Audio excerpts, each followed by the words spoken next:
وفساد كبير. صدق الله العظيم. اللهم صل على سيدنا محمد وعلى آل سيدنا محمد وبارك وسلم. اللهم صل على سيدنا محمد وعلى آل سيدنا محمد وبارك وسلم. میرے معزز مسلمان بزرگوں، عزیز بھائیوں اور امت مسلمہ کے مقدس ماں اور بہنوں، اس وقت عالم اسلام پر اور امت اسلامیہ پر جو احوال ہیں، ان احوال میں کسی اور موضوع پہ بات کرنے کا جی بھی نہیں چاہتا۔ یہ جو حالات امت پر آئے ہیں،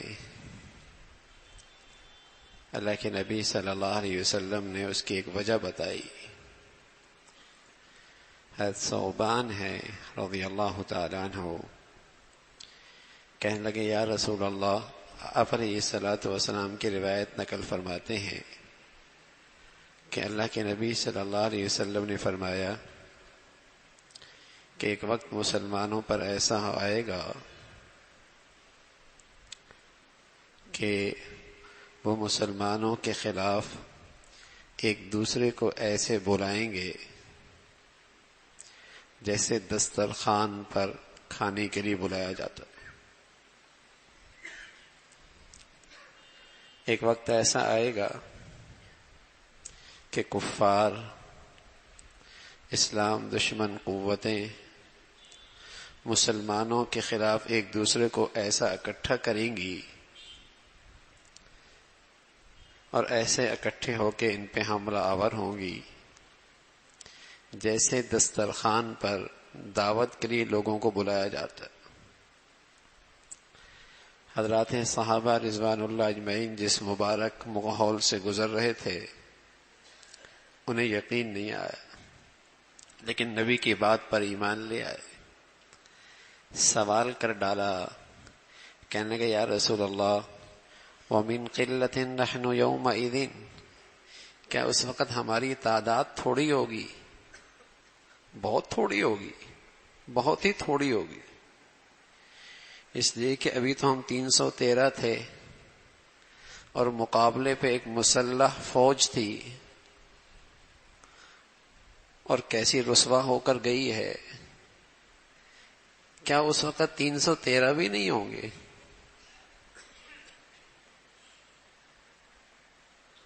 اتنے سورما مقابلے پہ آئے تھے اور ایک منظم فوج تھی، ہم تھے بھی نہتے، سامان حرب اور جنگ کے آلات بھی ہمارے پاس تھوڑے سے تھے، گنتی میں ہم 313 تھے۔ تو کیا اس وقت جب مسلمانوں کو کفر اور کفار کھانے کو طرح دوڑیں گے اور ان پر جھپٹیں گے تو کیا مسلمانوں کی تعداد تھوڑی ہوگی؟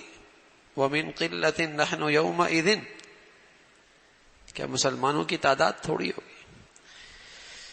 پھر رسول صلی اللہ علیہ وسلم نے فرمایا نانا، تعداد تو بہت ہوگی،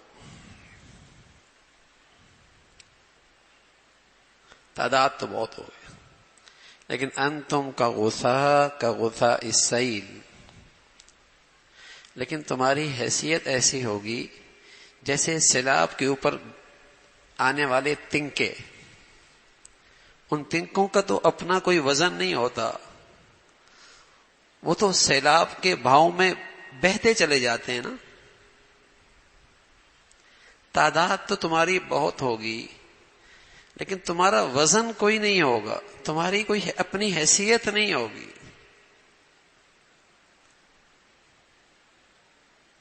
تمہاری کوئی اپنی حیثیت نہیں تھی۔ ایک صاحب نے بہت اچھا لکھا کہ پہلے اب تک تو ہم بچپن سے یہ بات سنتے آ رہے تھے کہ فلسطین مقبوضہ علاقہ ہے، اب پتہ لگا فلسطینی تو آزاد ہیں، باقی 57 ملک ایسے ہیں جو مقبوضہ ہیں۔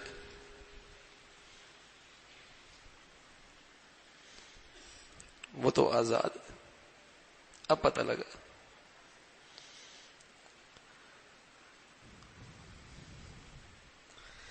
تو اللہ کے نبی صلی اللہ علیہ وسلم نے فرمایا کہ تم کا غثا السیل، جیسے سیلاب کے اوپر والا کچرا ہوتا ہے، تنکے ہوتے ہیں، وہ دریا کے اور اس سیلاب کے رو میں بہہ رہے ہوتے ہیں نا، ان کا اپنا کوئی وزن نہیں ہوتا، جدھر سیلاب جا رہا ہے وہ بھی ادھر ہی جا رہا ہے۔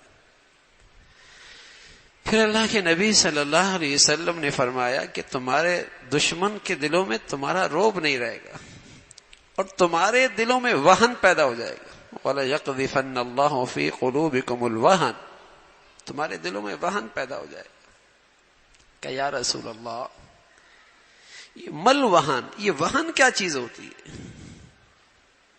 یہ وہن کیا چیز ہوتی ہے؟ تو آپ علیہ الصلوۃ والسلام فرمانے لگے حب الدنیا، تم پر دنیا کی محبت غالب آ جائے گی، بال بچے، اولاد، کاروبار، معاشرہ، معیشت، گھر، اسٹیٹس، عیش و عشرت، تم پر دنیا کی زندگی غالب آ جائے گی، دنیا کی محبت غالب آ جائے گی۔ اور جب دنیا کی محبت غالب آئے گی وکراہیت الموت، تمہیں مرنے کا جی نہیں چاہے گا، تم موت سے ڈرنے لگ جاؤ گے، تم بزدل بن جاؤ گے، تمہارے پاؤں میں غلامی کی زنجیریں باندھنا آسان ہو جائے گا، تمہیں غلام بنانا آسان ہو جائے گا، تمہارے اندر دنیا کی محبت غالب آ جائے گی، وکراہیت الموت، موت سے نفرت ہوگی، اور فریضہ جہاد چھوٹ جائے گا۔ دین تو وہ مذہب، ہمارا دین تو وہ ہے جس میں جیسے نماز فرض ہے، جیسے زکوٰۃ فرض ہے، جیسے حج فرض ہے، جیسے روزے فرض ہیں، اس میں ایک فریضہ جہاد بھی ہے کہ جب مسلمانوں کے زمین پر کوئی کافر قبضہ کرے تو پھر مسلمانوں پر جہاد فرض ہو جاتا ہے، وہ کافی نہ ہو جائے تو دوسرے مسلمانوں پر بھی فرض ہو جاتا ہے، اگر وہ بھی کافی نہ ہو تو یہ سلسلہ پورے عالم اسلام پہ فرض ہو جاتا ہے۔ لیکن آج پوری دنیا میں مسلمانوں میں کوئی ایک قیادت جس کو اپنے ایمان پر یقین ہو، اپنے عقیدے پہ یقین ہو، اور اس کے اندر یہ جرت اور شجاعت ہو، اور اس کے اندر جہاد کی روح ہو، نہیں ملتی۔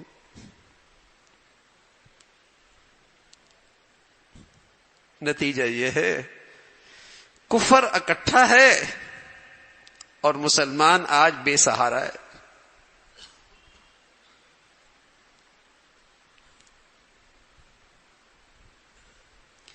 تو اللہ کے نبی صلی اللہ علیہ وسلم نے صدیوں سال پہلے بتا دی بات کہ تمہاری پستی اور تمہاری بے بسی کی وجہ یہ ہو۔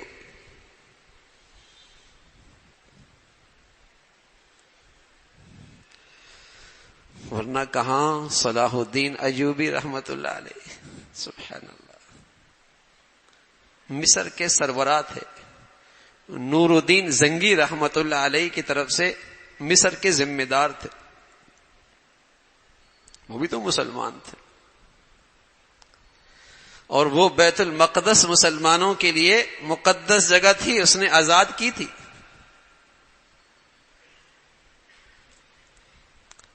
لیکن یہ فریضہ چھوٹا، عقیدے پہ ایمان کمزور ہوا، اللہ کی ذات پہ بھروسہ ختم ہوا، دنیا کی طاقتوں کو خدائی دے دی کہ خدا یہ ہے، جیسے مرضی کر لے، اتنا خوف، اتنا ڈر، جیسے دنیا میں خدا ہے ہی نہیں، یہی خدا ہے۔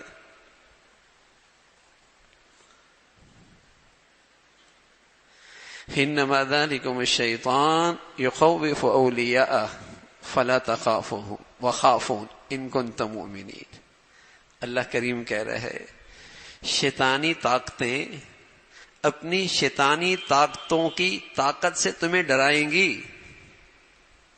شیطانی طاقتیں تمہیں کفار کی طاقت سے ڈرائیں گی.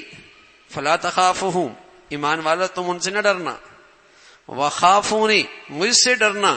ان کنتم مؤمنین، اگر ایمان والے.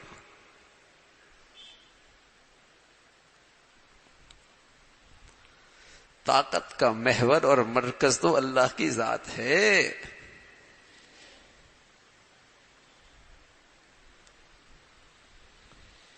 طاقت تو اس کے پاس ہے. جب بھی دنیا میں مسلمانوں نے اللہ کی خاطر ایمان کے ساتھ اس فریضے کو ادا کیا، اللہ کی مدد آئی. کوئی سوچ سکتا تھا کہ ہمارے پڑوس میں جب وہ آیا تھا اپنی طاقت کے ساتھ، پہلے روس آیا تھا اور کیسے رسوا ہو کے گیا، پھر دنیا کی دوسری طاقت آئی. یہ کہا ایک ہفتے کی بات ہے، ایک ہفتے کی بات ہے. لیکن وہ لڑنے والے اللہ کے سہارے پہ لڑتے رہے، وہ دنیا نے کیا دیکھا. تو میرے عزیزو، اسی اللہ کی رحمت سے امید ہے کہ خلیج کا یہ گند اور یہ نحوست اور یہ گندگی انشاءاللہ ان مسلمانوں کی قربانیوں اور شہادتوں کی برکت سے ہمیشہ کے لیے ختم ہو جائے گی. اللہ کی رحمت سے. کہا بھائی دیر سویر ہوتی رہتی ہے، لیکن اللہ کا وعدہ ہے ان تنصروا اللہ ینصرکم. اگر تم اللہ کے دین کی مدد کرو گے اللہ تمہاری مدد کریں گے. ورنہ کوئی سوچ بھی سکتا تھا کہ جو کئی دہائیوں سے ایک جیل نما ریاست میں زندگی گزار رہے ہیں، وہ اتنی بڑی مادی طاقت کا مقابلہ کر بھی سکتے ہیں، لیکن آج 15-16 دن ہونے والے ہیں اس متکبر اور اس غرور رکھنے والی ریاست کو زمین پہ آنے کی ہمت نہیں ہے. بزدلوں کی طرح بچوں پہ وار کر رہا ہے، عورتوں پہ وار کر رہا ہے، مریضوں پہ وار کر رہا ہے، شفا خانوں پہ وار کر رہا ہے.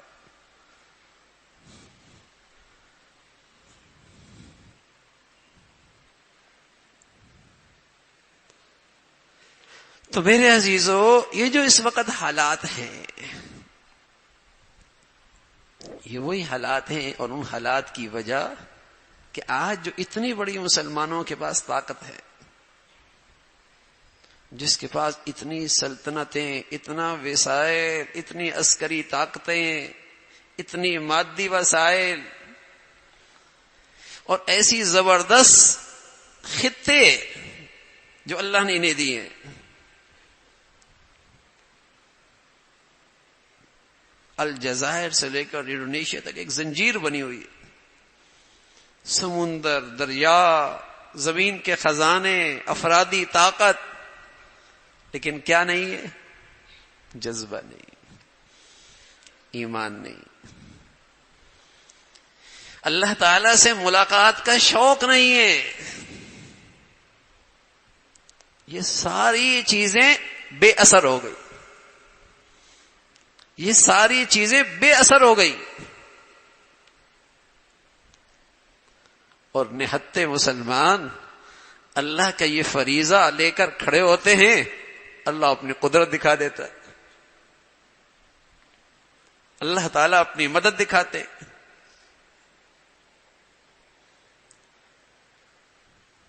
جب قرآن نازل ہوا تو سورہ انفال میں قرآن کی ایک آیت نازل ہوئی. فرمایا والذین کفروا بعضهم اولیاء بعض. کافر لوگ ایک دوسرے کے مددگار ہیں. الا تفعلوه، مسلمانوں اگر تم ایک دوسرے کے مددگار نہ بنے تکن فتنۃ فی الارض وفساد کبیر، پھر دنیا میں بڑا فتنہ ہوگا، بڑا فساد ہوگا۔ جب یہ آیت نازل ہوئی اس وقت مسلمانوں کی تعداد 500، دوسری مرتبہ مردم شماری ہوئی تعداد 700، تیسری مرتبہ مردم شماری ہوئی تعداد 1200 یا 1500، اور قرآن ان سے خطاب کر کے کیا کہہ رہا ہے؟ اگر تم اکٹھے ہو گئے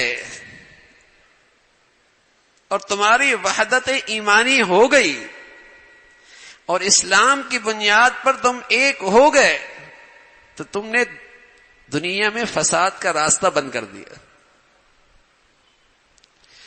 تم نے دنیا سے فتنے ختم کر دیے۔ اور اگر تم ایسا نہ کیا اور کفر ایک ہو گیا پھر دنیا میں فتنے ہوں،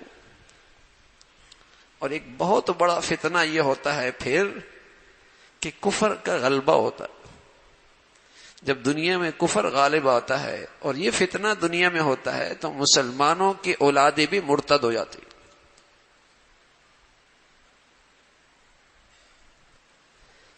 مسلمانوں کی اولادیں بھی مرتد ہو جاتی ہیں۔ مسلمان بھی افکار کے لحاظ سے، سوچ کے لحاظ سے، فکر کے لحاظ سے، نظریات کے لحاظ سے مسلمان نہیں رہتے۔ کفر کا غلبہ ہے، ذرائع ابلاغ ان کے پاس ہے، معلومات کے سارے ذرائع ان کے پاس ہیں، مسلمانوں پر فتنہ۔ تو تعلیم کیا دی؟ تم ایک ہو جاؤ، تم اکٹھے ہو جاؤ، تم ایک ہو جاؤ گے ایمان کے نام پر اور ایک دوسرے کے لیے سہارا بنو گے تو اللہ کی مدد تمہارے ساتھ ہوگی۔ یہ بات اللہ نے جب قرآن نازل ہو رہا تھا اس وقت فرمائی۔ آج دیکھیے کفر ایک ہو جاتا ہے، مسلمان ایک نہیں ہوتا۔ کہیں کافر کے ملک پہ حملہ کرو، دیکھو سب ایک ہو جائیں گے، لیکن مسلمانوں پہ حملہ آور ہو یہ تقسیم ہو جاتے ہیں۔ بدقسمتی سے مسلمانوں پر ایسے لوگ ہیں جو انہی کے کرندے ہیں، جو انہی کے نمائندے ہیں۔ ہماری بدعمالیوں کا نتیجہ کہ جنہوں نے آج مسلمانوں کو آپس میں تقسیم کر رکھا ہے، ملکوں کے لحاظ سے، جغرافی لحاظ سے، زبانوں کے لحاظ سے، وطن کے لحاظ سے، فرقوں کے لحاظ سے، تقسیم در تقسیم۔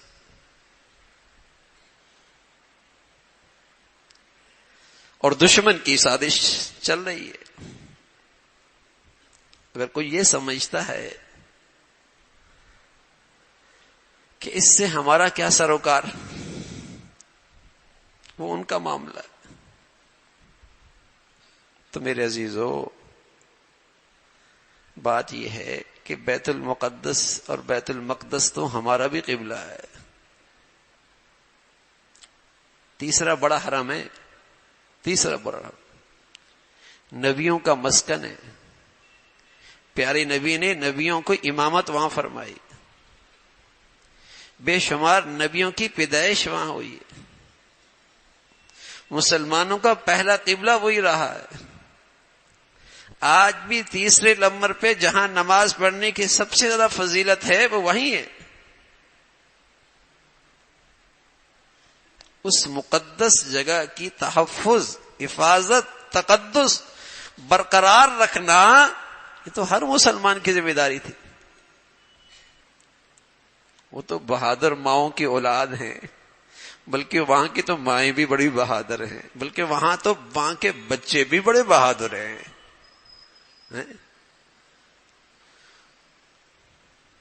ان کا حوصلہ دیکھیے، ان کی ثابت قدمی دیکھیے، ان کی ہمت دیکھیے، تو ایسا لگتا ہے صحابہ کا خون ان کے اندر ہے۔ زخم ہیں، شہادتیں ہیں، جسم کے ٹکڑے ہیں، گھر گڑی ہوئی ہیں، اور کہتے ہیں ہمارا اللہ ہمیں کافی ہے۔ سبحان اللہ۔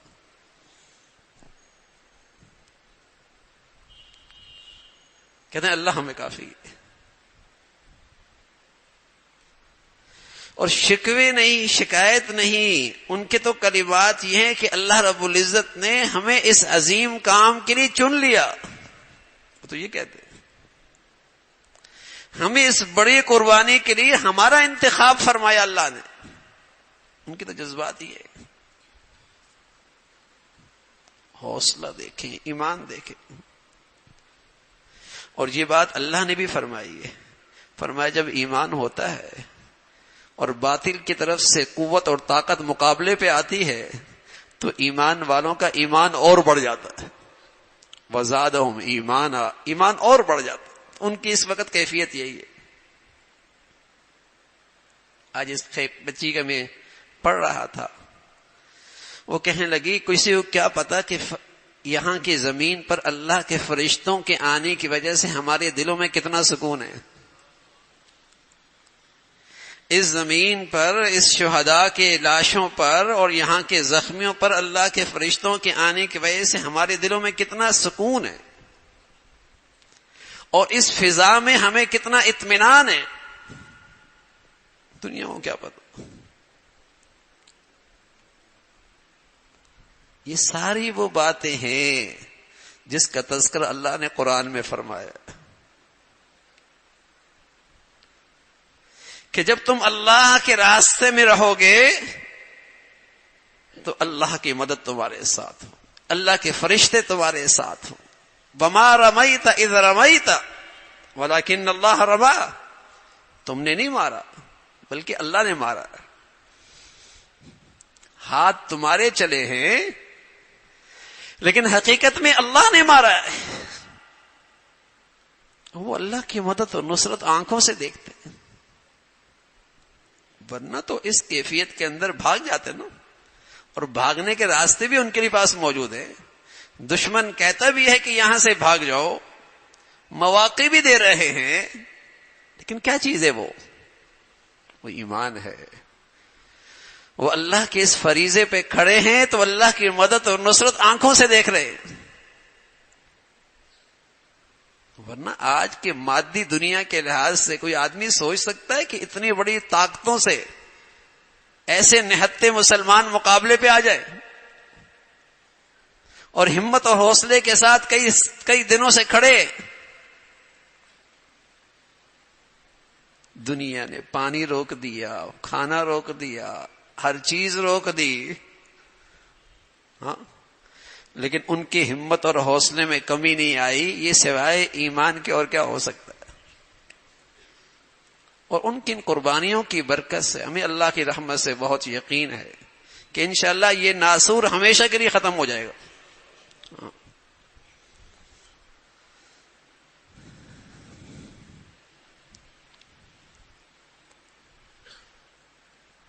اس فریضے کی برکتیں 12 صدیوں تک مسلمان حکومتیں اس فریضے پہ عمل کرتی رہی اور دنیا میں عزت پاتی رہی۔ دنیا میں عروج مسلمانوں کا تھا۔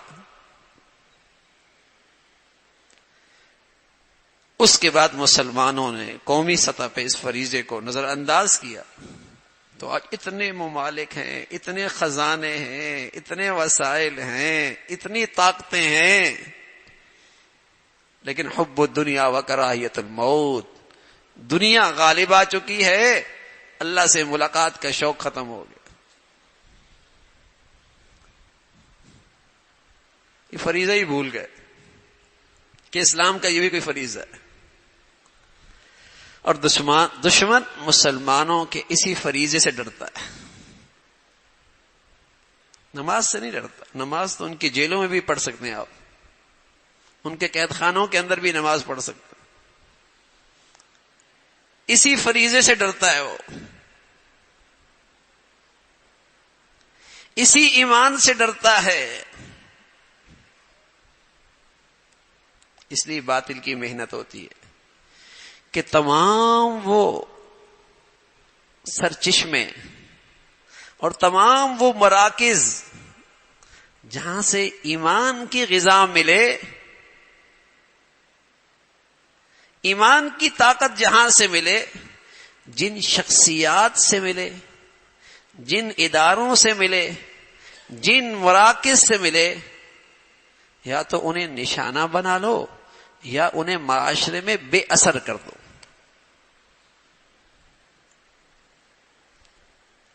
انہیں معاشرے میں بے اثر کر دو.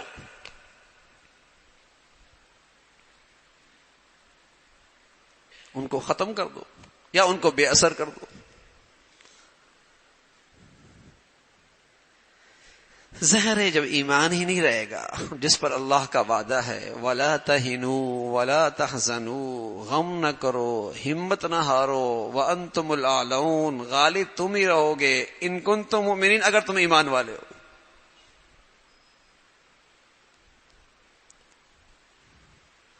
مسلمانوں کی غلبی کی جو وجہ ہے نا، وہ صرف ظاہری اسباب نہیں ہے. ظاہری اسباب میں مسلمانوں کے مقابلے میں ہمیشہ باطل کے پاس زیادہ رہے، لیکن مسلمانوں کا وزن جس سے اسے غلبہ ملا وہ اس کا ایمان ہے. وہ اللہ کے راستے میں اس فریضے کی ادائیگی ہے. یہ مسلمانوں کی غلبے کی وجہ ہے. پھر اللہ کی مدد کے مقابلے میں کسی طاقت کی کیا طاقت، کسی طاقت کی پھر کیا طاقت. ایمان بڑی چیز ہے. تو میرے عزیزو، ان حالات میں ہم یہ تو کر سکتے ہیں نا کہ تنہائیوں میں اٹھ کر ان کے لیے مدد اور نصرت کی دعائیں تو کر سکتے ہیں نا. اتنی مدد تو سب کر سکتے ہیں بھائی.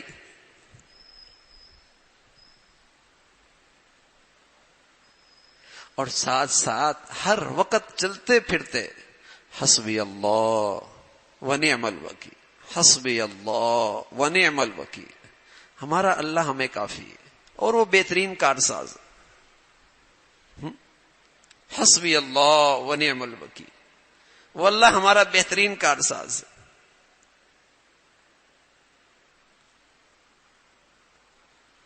اور تو کوئی ظاہری اسباب سے آپ وہاں نہیں پہنچ سکتے، لیکن اللہ سے تو یہ اس انداز سے ان کی مدد تو کی جا سکتی ہے. اور ساتھ ساتھ اپنی ذات کے لحاظ سے میرے عزیزو،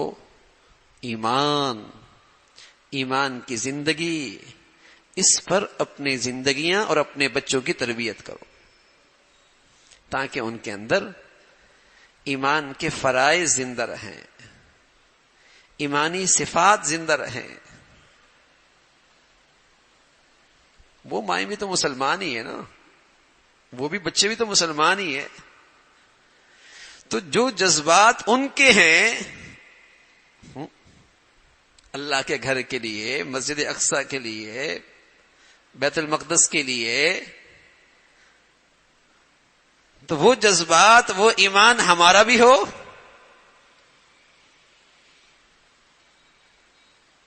وہی ایمان ہونا چاہیے. ایک صحابی حضور علیہ الصلوۃ والسلام کی خدمت میں آئے، زید بن خیر رضی اللہ تعالیٰ، کہنے لگے یا رسول اللہ، اللہ کے ہاں کوئی آدمی مقبول ہے اور غیر مقبول ہے، اس کی کوئی علامت ہے؟ اللہ کے ہاں یہ شخص مقبول ہے اور غیر مقبول ہے. مقبول الہی ہونا اور اللہ کے ہاں مقبول نہ ہونا، اس کی کوئی علامت ہے؟ پیارے رسول صلی اللہ علیہ وسلم نے فرمایا، تم صبح کس حال میں کرتے ہو؟ کہنے لگے یا رسول اللہ، اس حال میں صبح کرتا ہوں خیر سے، نیکی سے، اہل خیر سے، نیک لوگوں سے محبت میرے دل میں ہوتی ہے. آپ نے پوچھا صبح کیسے کرتے ہو؟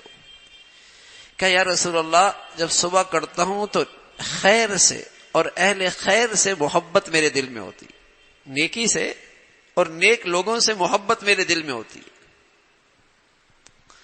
اور اس نیکی کو پانے کی پوری کوشش کرتا ہوں. نہیں کر پاتا تو غمگین ہوتا ہوں، نہیں کر پاتا تو غمگین ہوتا ہوں. حضور علیہ الصلوۃ والسلام نے فرمایا ہے یہی علامت ہے اللہ کے ہاں مقبول ہونے کی. یہی علامت ہے اللہ کے ہاں مقبول ہونے کی. جب صبح اٹھتے ہو تو تمہارا جذبہ کیا ہے؟ نیکی سے محبت، نیک لوگوں سے محبت،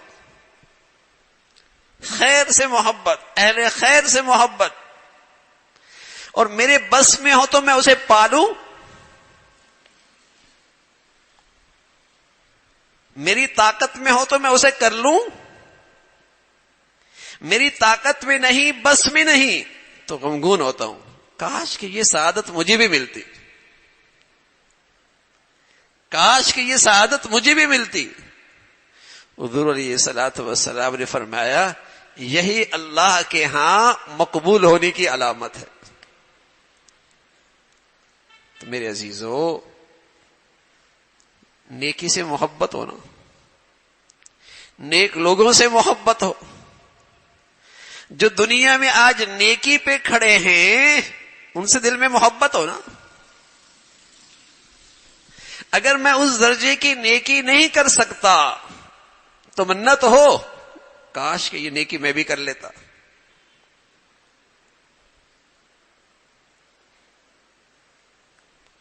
نیکی نہیں کر پا رہا، نیک لوگوں سے محبت تو ہو. اس لیے پیارے نبی فرمایا کرتے تھے یہ دعا کیا کرو اللہم انی اسألک حبک وحب من یحبک. اللہ اپنی محبت دے دے اور جن سے آپ محبت کرتے ان کی محبت دے دے. سبحان اللہ. نیکی سے محبت، نیک لوگوں سے محبت، نیکی کرنے والوں سے محبت. اور میرے بس میں نہیں، میری طاقت میں نہیں، تمنا تو کر سکتا ہوں کہ اللہ یہ نیکی کی توفیق مجھے بھی دے. ایک آدمی اللہ کے راستے میں خرچ کر رہا ہے اور خوب خرچ کر رہا ہے. یہ دل میں کہتا ہے کہ کاش کہ میرے پاس بھی اتنا ہی مال ہوتا تو میں بھی یوں ہی خرچ کرتا. تو آپ علیہ الصلوۃ والسلام نے فرمایا کل قیامت میں اللہ نیکیوں کے لحاظ سے دونوں کو ایک ساتھ اٹھائے گا، کیونکہ اس کے اختیار میں نہیں ہے نا، لیکن دل میں سچا ہے کہ واقعی اس کے پاس ہوتا تو ایسا خرچ کرتا. تو میرے عزیزو، نیکی سے محبت، نیکوں سے محبت اور اپنی سی کوشش. نہیں پا رہا، قدرت نہیں ہے تو اللہ رب العزت محروم نہیں کریں گے، اللہ کریم محروم نہیں کریں گے.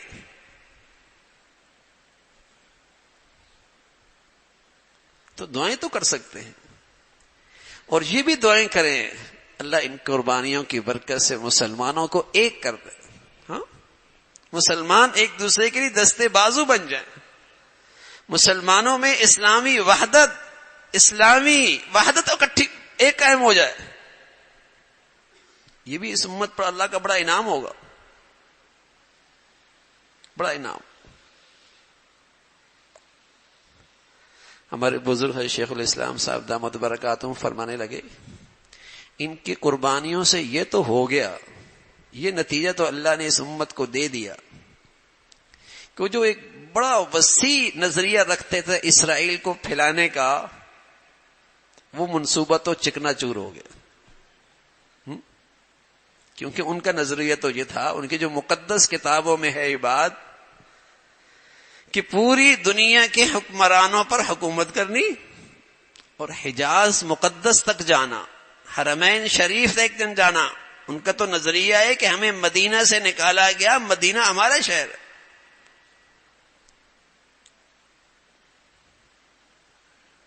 لیکن وہاں کے مسلمان چوکیداری کر رہے تھے نا، راستہ بند کیا ہوا تھا، اور آج تو ان کی طاقت کا غرور بھی ختم کر دیا.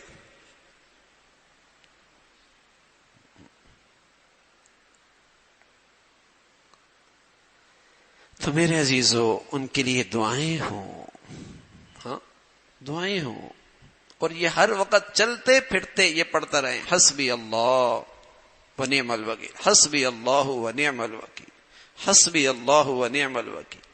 یہ چلتے پھرتے پڑھتے رہیں، اور خود بھی اور اپنے بچوں کی تربیت بھی ہاں ایمان کے مطابق کریں. ہماری سب سے بڑی طاقت، ہمارا سب سے بڑا وزن اللہ کی مدد اور نصرت صحت مند ایمان کے ساتھ، صحت مند ایمان کے ساتھ. انا لننصر رسلنا والذین آمنوا فی الحیات الدنیا. ہم اپنے رسولوں کی بھی مدد کرتے ہیں، ہم ایمان والوں کی بھی مدد کرتے ہیں، دنیا میں بھی. دنیا میں اللہ مدد فرماتے ہیں، اور جو ایمان والے ہوتے ہیں انہیں اللہ کی مدد نظر آتی ہے، اور اس کی نصرت نظر آتی ہے. تو دنیا آج یہ تماشا دیکھ رہی ہے کہ ساری حفاظت کے نقشے، طاقت کی ساری چیزیں دوڑ رہے ہیں، آگے آگے بھاگ رہے ہیں، اور یہ نہتے تھوڑا سا سامان، ایمان کی طاقت، شجاعت اور بہادری ایسی، یہ کہتے ہیں ہماری تو ناکامی ہے ہی نہیں، اللہ کی مدد اور نصرت آ گئی، غالب ہو گئے، تب بھی کامیاب، شہادت مل گئی، وہ تو ہماری آرزو، وہ تو ہماری چاہت. اور وہ چاہت تو ایسی ہے کہ اللہ کے نبی بھی وہ چاہت مانگا کرتے تھے. سبحان اللہ. وہ چاہت تو مسلمانوں کی ایسی ہے کہ اللہ کے نبی کی بھی وہی چاہت تھی. آپ فرمایا کرتے تھے وَدِدتُّ أَنْ أُقْتَلَ فِي سَبِيلِ اللَّهِ، اللہ میری چاہت ہے کہ میں تیرے راستے میں شہید ہو جاؤں. ثُمَّ أُحْيَا، پھر آپ مجھے زندہ کریں. ثُمَّ أُقْتَلْ، اور پھر میں شہید ہو جاؤں. ثُمَّ أُحْيَا، اور پھر آپ مجھے زندہ کریں. ثُمَّ أُقْتَلْ، اور پھر میں شہید ہو جاؤں. سبحان اللہ. یعنی شہادت کا ایسا میٹھا مزہ ہے کہ نبی فرمایا کرتے تھے ایک مرتبہ نہیں، 3 مرتبہ.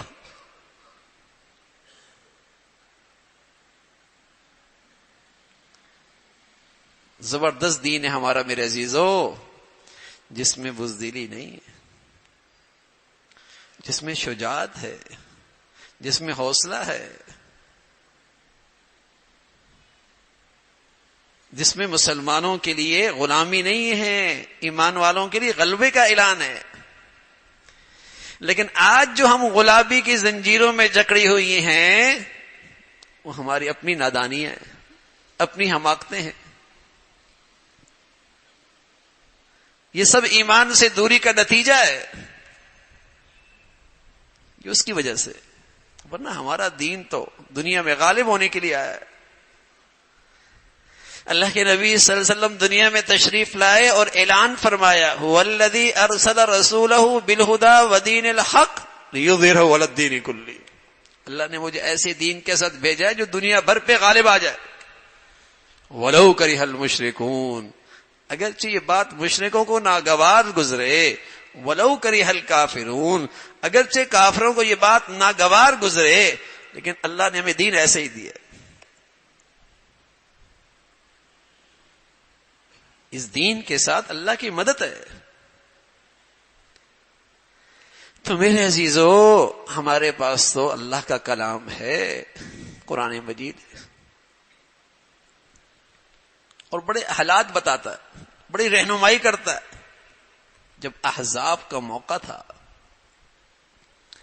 اور مسلمانوں کی ایک چھوٹی سی ریاست تھی مدینہ کی، اور پوری دنیا اکٹھی ہو کے آ گئی. احزاب کہتے ہیں مختلف جماعتیں، سب کافر اکٹھے ہو کے آ گئے اس ریاست کو ختم کرنے کے لیے. قرآن میں اس نام سے سورت بھی ہے، سورہ احزاب. اور اس کا ایک نام اور بھی ہے، غزوہ خندق. کہ مسلمانوں نے وہاں خندقیں کھودی. جنگی تدبیر ایک یہ بھی تھی. حضرت سلیمان فارسی رضی اللہ تعالیٰ عنہ نے مشورہ دیا اے اللہ کے رسول خندقیں کھودیں. سارا دنیا کفر اپنی پوری طاقت کے ساتھ آ رہا ہے, خندقیں کھودی جا رہی ہیں, اور اس خندق کھودنے میں اللہ کے نبی خود بھی شریک ہے. ایک چٹان آئی جو کسی سے نہیں ٹوٹ رہی تھی. اللہ کے نبی آئے اور آپ نے اس چٹان پہ جب جسے کہیں کہ مارا تو اس کے اندر سے چنگاریاں نکلی. کہا مجھے اس روشنی میں یمن کے محلات نظر آ رہے ہیں, تم فاتح بن کے جاؤ گے. تو یہ بات جب منافقین کو پتہ لگی, کہا انہیں دیکھو جان کے لالے پڑی ہوئی ہیں, قضاء حاجت کے لیے باہر نہیں جا سکتے, اور خواب دیکھ رہے ہیں یمن کو فتح کرنے کے, وہاں کے محلات کو فاتح بننے کی باتیں کر رہے ہیں. لیکن انہیں کیا پتا, نبی تو وہ کہتا ہے جو انہیں اللہ بتاتا ہے.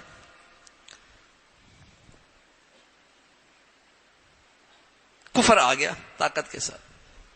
لیکن جب ساری دنیا کفر آ گیا تو قرآن نے اس کا ایک نقشہ کھینچا. اذ جاءوکم من فوقکم ومن اسفل منکم واذ زاغت الابصار. مسلمانوں کی آنکھیں کھلی کی کھلی رہ گئی. وبلغت القلوب الحناجر.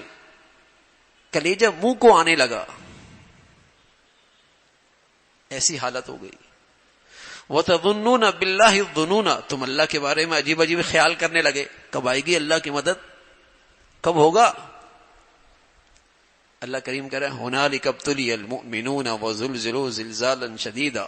وہاں ایمان والوں کو خوب ہلایا گیا.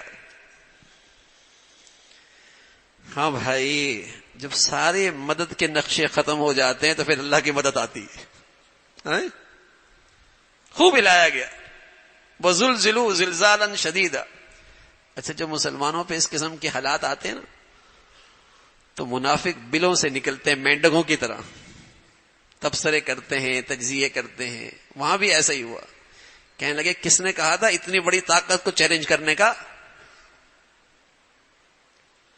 کس نے کہا تھا اتنی بڑی طاقت کو چیلنج کرنے کا. تم دھوکے میں پڑے ہوئی ہو, تمہیں تمہارے دین نے دھوکہ دیا ہے کہ اللہ کی مدد اور نصرت آئے گی. تمہارے دین نے تمہیں دھوکہ دیا ہے. وَإِذْ يَقُولُ الْمُنَافِقُونَ وَالَّذِينَ فِي قُلُوبِهِم مَّرَضٌ مَّا وَعَدَنَا اللَّهُ وَرَسُولُهُ إِلَّا غُرُورًا. سب دھوکہ ہے. منافق کہنے لگے. ایمان والوں کا حال کیا ہوا؟ فرمایا وَلَمَّا رَأَى الْمُؤْمِنُونَ الْأَحْزَابَ. جب مسلمانوں نے یہ کفر کے سارے لشکر دیکھے نا, مقابلے پہ آ رہے ہیں, کہا قالوا هذا ما وعدنا الله ورسوله. یہ اللہ کا وعدہ سچا ہے, جب تم حق پہ ہوگے کفر اکٹھا ہو کے تمہارا مقابلہ کرے گا. وصدق اللہ ورسولہ, رسول نے بھی سچ کہا ہے. وما زادهم الا ایمانا وتسلیما. مسلمانوں کا ایمان اور بڑھ گیا. عام آدمی کے لیے, عام آدمی تو قرآن نہیں پڑھتا نا, قرآن کی گہرائی تک نہیں جا پہنچتا, حدیث بھی نہیں سمجھ سکتا. عام آدمی کے لیے اس فتنے کے زمانے میں حق سمجھنے کا آسان راستہ کیا ہے؟ عام آدمی کے لیے حق سمجھنے کے لیے آسان راستہ کیا ہے؟ فرمایا یہ دیکھو کہ دنیا کفر اور باطل کے توپوں کا نشانہ کس طرف ہے؟ حق وہی ہے. دنیا کفر اور باطل کا نشانہ کن لوگوں کی طرف ہے؟ سمجھو حق وہی ہے. جہاں باطل کی توپیں ہیں, جو باطل کے نشانے پہ ہیں, ہاں سمجھو حق وہی ہے. تو ایمان اور بڑھ گیا. تو میرے عزیزو, اسلامی تاریخ میں ایسے واقعات تو آتے رہے, لیکن جو ایمان والے اپنے ایمان کے تقاضے پر کھڑے ہو گئے اور اللہ کی خاطر اللہ کی مدد اور نصرت کے سہارے اللہ کا حکم پورا کرنے کے لیے کھڑے ہو گئے, اللہ تعالی نے بھی ان کو بے یار و مددگار نہیں چھوڑا. اللہ تعالیٰ نے بھی ان کو بے یار و مددگار نہیں چھوڑا. پوری اسلامی تاریخ اس سے بھری ہوئی ہے. ہاں وہ لڑے اللہ کے لیے، اور ماشاء اللہ وہاں کے مسلمان اللہ کے اس فریضے کو صحیح طور پہ ادا کر رہے. بچوں پہ ظلم نہیں کر رہے، عورتوں پہ ظلم نہیں کر رہے، قیدیوں پہ ظلم نہیں کر رہے. یہی ہمارا دین کہتا ہے، یہی ہمارا دین کہتا ہے، یہی ہمارا مذہب کہتا ہے. لیکن باطل کے پاس چونکہ انسانیت ہی نہیں ہے، وہاں تو درندگی ہے. آج تک ہم سنتے تھے مغرب کے پاس بڑے انسانی حقوق ہیں، عورتوں کے حقوق ہیں، بچوں کے حقوق ہیں، انسانوں کے حقوق کے بڑے علمبردار ہیں. آج ان کا نقاب بھی ہٹ گیا، پتہ لگا پیچھے کتنی درندگی ہے. آج اندازہ ہو گیا. تو میرے عزیزو، ان کی قربانیوں کی برکت سے اگر آج ہمیں ایمان کا صحیح راستہ مل جائے اور ہمیں ایمان کی صحیح طاقت کا اندازہ ہو جائے اور ہمیں یہ یقین ہو جائے کہ اہل ایمان کے ساتھ ہمیشہ اللہ کی مدد اور نصرت ہوتی ہے، تو یہ سب ان کے ایمان کی قربانیوں کے ثمرات، قربانیوں کے ثمرات. تو اللہ کی طرف رجوع ہو، تنہائیوں میں گڑ گڑا کر اللہ سے دعائیں کریں. ہاں کہ اللہ رب العزت ان کی یہ قربانیاں جو بیت المقدس کی خاطر ہیں، قبلہ اول کی خاطر ہیں اور اللہ کو راضی کرنے کے لیے ہیں، اللہ ان قربانیوں کو قبول فرمائے اور وہاں کے مسلمانوں کی اللہ اپنی شان سے، اپنی قدرت سے مدد اور نصرت کی شکلیں پیدا فرمائے.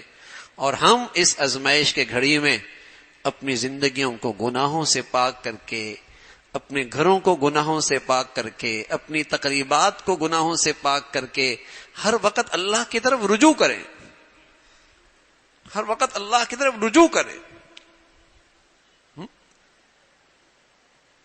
ہم کم از کم اس درجے کی تو ان کی مدد کر سکتے ہیں، اللہ تعالیٰ سے ان رجوع کریں. یہ کتنی بری بات ہے کہ وہاں ہمارے بچے، ہماری بچیاں، ہماری بہنیں قربانیاں دے رہی، تکلیف میں ہیں، اور یہاں مسلمان غفلت اور گناہوں میں ہو اور اس کو اس کا احساس ہی نہ ہو. اللہ کے نبی فرمایا کرتے تھے المؤمنون کرجل واحد، ایمان والے تو سارے کے سارے ایک جسم کی مانند ہیں، ایک جسم کی مانند. ان اشتکا عینو اشتکا کلو، اگر اس کی آنکھ میں تکلیف ہوئی تو پورا جسم تکلیف محسوس کرتا ہے. وَإِنِ اشْتَكَا رَأْسُ اشْتَكَا كُلُّ، اگر اس کے سر میں درد ہے پورا جسم اس کا درد محسوس کرتا ہے. تو دنیا بھر کا وہ مسلمان تو میرے جسم کا حصہ ہے نا، اور اس درد کا احساس کرنا یہ علامت ہے کہ اس میں ایمان کی روح موجود ہے. اس درد کا احساس کرنا، اس تکلیف کو محسوس کرنا، ان کے لیے فکر مند اور ان کے لیے اللہ سے گڑ گڑا کے دعائیں کرنا، یہ علامت ہے کہ اس میں ایمان کی روح موجود ہے. اگر ان حالات میں بھی ہم غفلت میں رہے، گناہوں میں رہے اور کوئی فکر ہی نہیں، حضور علیہ الصلوۃ والسلام فرمایا کرتے تھے انہیں کہہ دو تمہارا میری امت سے کوئی تعلق نہیں. حضور علیہ الصلوۃ والسلام ایسے لوگوں کے بارے میں فرمایا کرتے تھے انہیں کہہ دو تمہارا میری امت سے کوئی تعلق نہیں.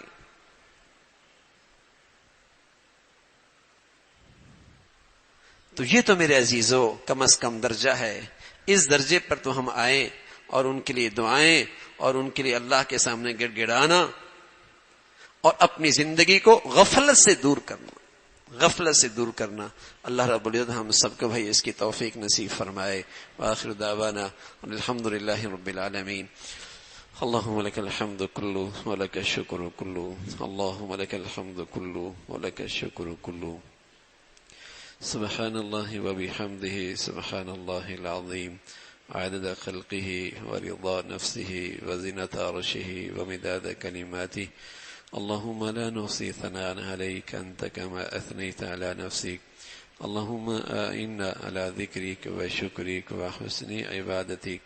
اللهم أعنا على ذكرك وشكرك وحسن عبادتك يا حي يا قيوم برحمتك نستغيث أصلح لنا شأننا كله ولا تكلنا إلى أنفسنا طرفة عين يا حي يا قيوم برحمتك نستغيث أصلح لنا شأننا كله ولا تكلنا إلى أنفسنا طرفة عين ربنا ظلمنا أنفسنا وإن لم تغفر لنا وترحمنا لنكونن من الخاسرين ربنا ولا تحملنا ما لا طاقة لنا به واعف عنا واغفر لنا وارحمنا وانصرنا على القوم الكافرين فانصرنا على القوم المشركين فانصرنا على القوم المنافقين يا أرحم الراحمين اللهم انصر من نصر دين محمد صلى الله عليه وسلم اللهم انصر إخواننا في غزة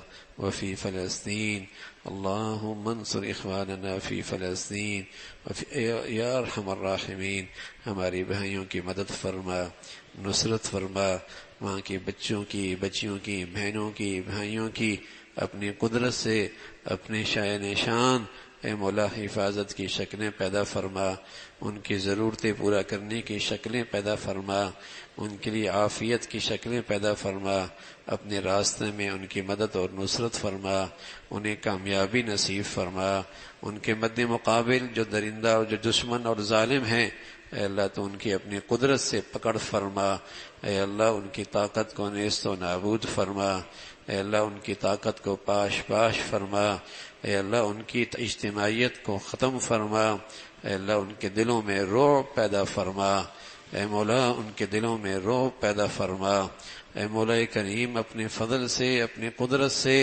اہل ایمان کی اور ان کی قربانیوں کی لاج رکھ کر اے مولا دنیا والوں کو اپنی مدد اور نصرت کے نقشے دکھا اپنی قدرت کے نقشت دکھا اے مولا کریم ان کی قربانیوں کی برکت سے ان کی شہادتوں کی برکت سے مسلمانوں میں ایمان کی تازگی نصیب فرما اپنی ذات پہ کامل یقین نصیب فرما اپنی ذات پہ کامل بھروسہ نصیب فرما اپنے وعدوں پہ صحیح یقین نصیب فرما اور مسلمانوں میں اسلامی وحدت پیدا فرما اسلامی اتحاد پیدا فرما اے مولا کریم وطنیت قومیت لسانیت اور جتنے نفرتوں کی شکلیں ہیں مسلمانوں کو ان فتنوں سے محفوظ فرما اسلامی برادری زندہ کرنے کی توفیق نصیب فرما اسلامی اخوت زندہ کرنے کی توفیق عطا فرما حمیت اسلامی نصیب فرما غیرت ایمانی نصیب فرما ہمیں ایمان اسلام کے تقاضا پورا کرنے کی ہمت اور توفیق نصیب فرما یا ارحم الراحمین اپنے فضل سے اپنے کرم سے پوری امت مسلمہ کے حال پہ رحم فرما یا ارحم الراحمین اہل اسلام میں ایمان ہدایت کی فضاؤں کو عام فرما مسلمانوں کو فتنوں سے محفوظ فرما افتراق سے محفوظ فرما انتشار سے محفوظ فرما دنیا پرستی سے محفوظ فرما اپنی ملاقات کا شوق نصیب فرما یا ارحم الراحمین جیسا جینا آپ کو پسند ہے ویسے ہمیں نصیب فرما جیسے دنیا سے جانا آپ کو پسند ہے اے اللہ ویسے ہمیں موت نصیب فرما یا ارحم الراحمین تمام حاضرین حاضرات سامعین سامعات کی سبھی کی جائز حاجات کو پورا فرما مشکلات کو آسان فرما پریشانیوں کو ختم فرما بری زندگی سے بری موت سے برے حالات سے محفوظ فرما یا ارحم الراحمین اپنے فضل سے ہمیشہ حلال عطا فرما برکت والا عطا فرما شریروں سے محفوظ فرما ظالموں سے محفوظ فرما حاسدوں سے حفاظت فرما نیکی سے محبت نصیب فرما نیکوں سے محبت نصیب فرما ہماری اولادوں کو بھی اے مولا نیکی سے مناسبت نصیب فرما اہل خیر کی عظمت اور محبت عطا فرما بری صحبت سے برے ماحولوں سے محفوظ فرما یا ارحم الراحمین ہمارے ملک کو سلامتی عطا فرما یا ایمان ہدایت کی فضاؤں کو عام فرما نیکی کی خیر کی تعمیر کی قوتوں کو غلبہ نصیب فرما تخریب کی اور بے حیائی کی اور بے دینی کی طاقتوں کو نیست و نابود فرما یا ارحم الراحمین اپنے فضل سے سارے اہل اسلام کو نیک اور صالح قیادت نصیب فرما، بے دینوں سے جہلا سے اس امت کو نجات نصیب فرما۔ ربنا تقبل منا انك انت السميع العليم وتب علينا انك انت التواب الرحيم، وصلى الله على سيدنا محمد وعلى آله واصحابه اجمعين برحمتك۔